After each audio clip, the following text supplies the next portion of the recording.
Welcome to Hope Matters, Mount Olive Lutheran Church in Santa Monica's weekly program, talking to people about hope in their lives. I'm Pastor Shafer, and I'm so glad that you've joined us today for this program.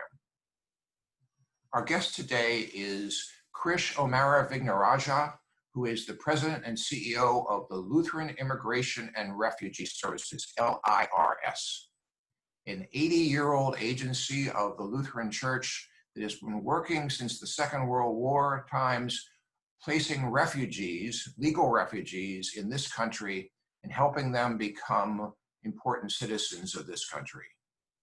And Krish is the first person holding this job who is actually a refugee herself. And that has an interesting backstory that we'll talk about in a moment. So welcome, Krish. We're so glad you're with us today. Thank you so much for having me. I appreciate it. Since I did that introduction, tell us a little bit about how you got to where you are today.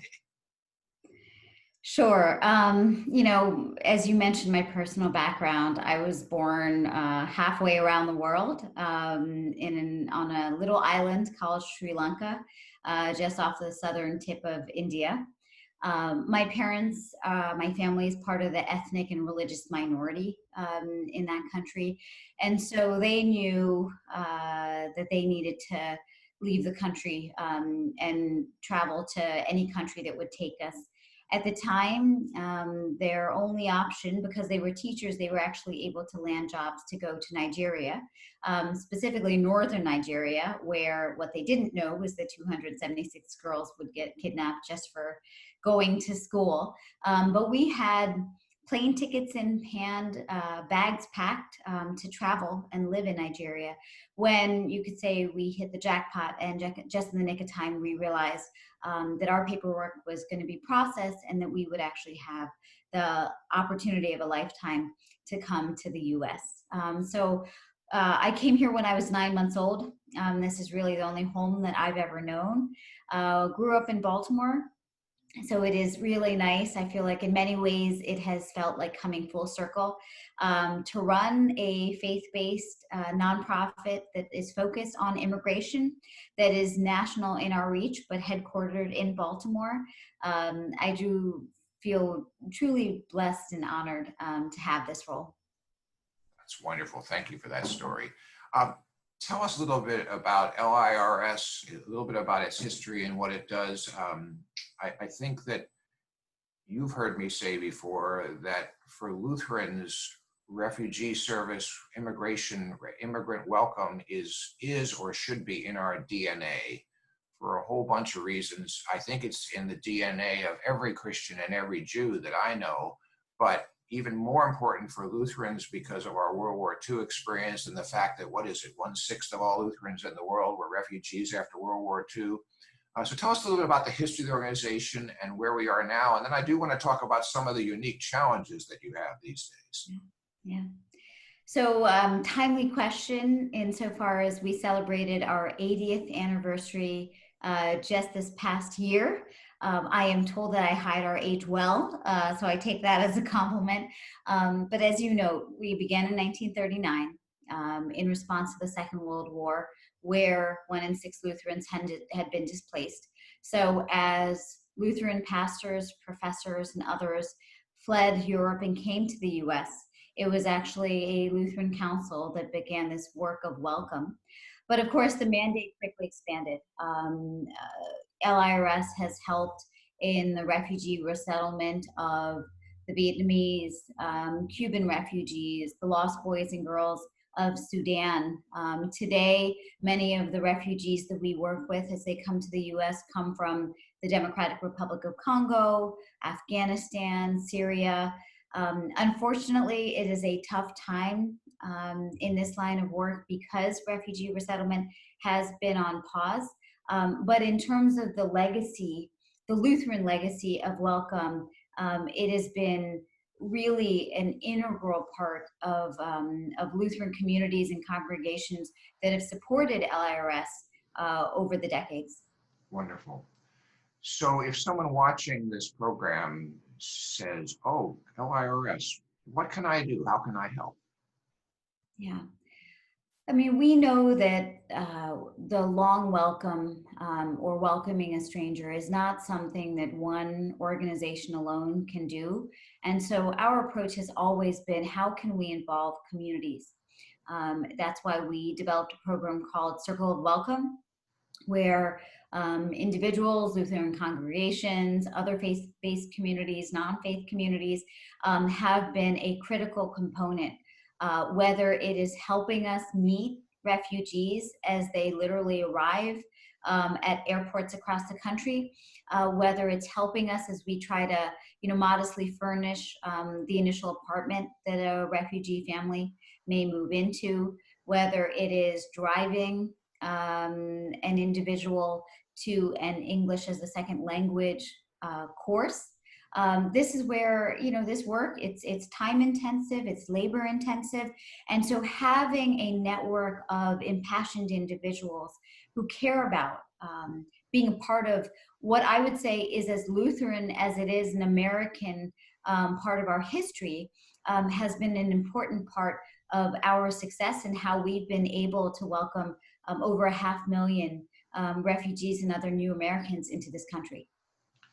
Isn't it true that LIRS over the years has hosted so many refugees that they were second in the nation to the Roman Catholic Church in hosting refugees? Is that right? Yeah, so sometimes the size of our and our reach has varied a little bit depending on the administration. Right now, at this very moment, we're probably third or fourth. But when it comes to refugee children and children in general, including unaccompanied minors, we are unique in that it is us and the Catholics alone who have the national network and do the work of helping particularly children. And you've been down at the southern border yourself, and LIRS is working on our southern border. What are we doing along the southern border with these for unaccompanied children? Yeah, when the family separation crisis hit 2 summers ago, LIRS was very much at the front lines. We were one of only 2 national organizations that the government turned to in terms of helping them fix what was truly inhumanity. And of course, our work predated and continues on from that crisis. It's a tragedy that right now the southern border is essentially shut, and particularly to children, even though these children are fleeing some of the most horrendous conditions that a person can imagine. I myself have a 2-year-old, and it is just heartbreaking to know that children who are fleeing human trafficking situations, who have a legal right to seek asylum, are being turned back or rapidly deported. So part of what we are pursuing is figuring out if there is litigation that we could successfully bring in order to make sure these children can exercise their legal right. Part of what we're working to do is figuring out, as children have already come across the border, how we can reunite them. Nearly all of the children do come with some point of contact, an extended family member, a parent. And so part of our work has been to make sure that we find safe homes where we can reunite them with family, but also that in that interim time period that we can provide as many of these children with a loving, safe, family-centric environment. And so that work continues, but it's a great question to ask right now, because right now it is a tragedy that these children are not being allowed into the U.S. Thank you for that. So that people watching this program, if you want to know more about that work with children or the ongoing work of welcoming legal refugees into this country, you can go to lirs.org and find out more about these and many other things that this organization has done. I guess I should confess to you, to our viewers, that I serve on Krishs' President's Advisory Council. So I don't come to her work, to this work, without a lot of positive feelings of my own. But again, I do not, as a pastor of this church, of the Lutheran Church, of the Christian Church, I do not see how someone can be a Christian or a Jew and not be in favor of refugees and not be hospitable to immigrants. It is in the basics of our faith, including as a Christian in the fact that Jesus, of course, was a refugee himself. So anyway. Well, and I'll just say that it is precisely because of that value and philosophy and practice, which predated your serving on the LIRS President's Council, which forced me to invite you to serve. Thank you. So we've already talked a little bit about it tangentially, but tell us a little bit about the importance of hope in your lives, both in your work and your personal life. I mean, how do you see hope in your life, Krish? Yeah. I mean, the way I think about it personally is that I know my daughter's life will be easier because my own parents' lives were hard. And that, to me, is the American dream. It is the hope that this promised land represents to so many who are similarly situated to my family, to so many of the children, the families that we see on the news every time we turn on a TV or pick up a newspaper. And I just think that it has really become tragic that these values that, as you describe, are so universal, whether you view them as more ecumenical or you view them as American, they have been the underpinning of our nation and its birth. And I think that that is where reminding ourselves of this history, reminding ourselves that this has always been a bipartisan issue.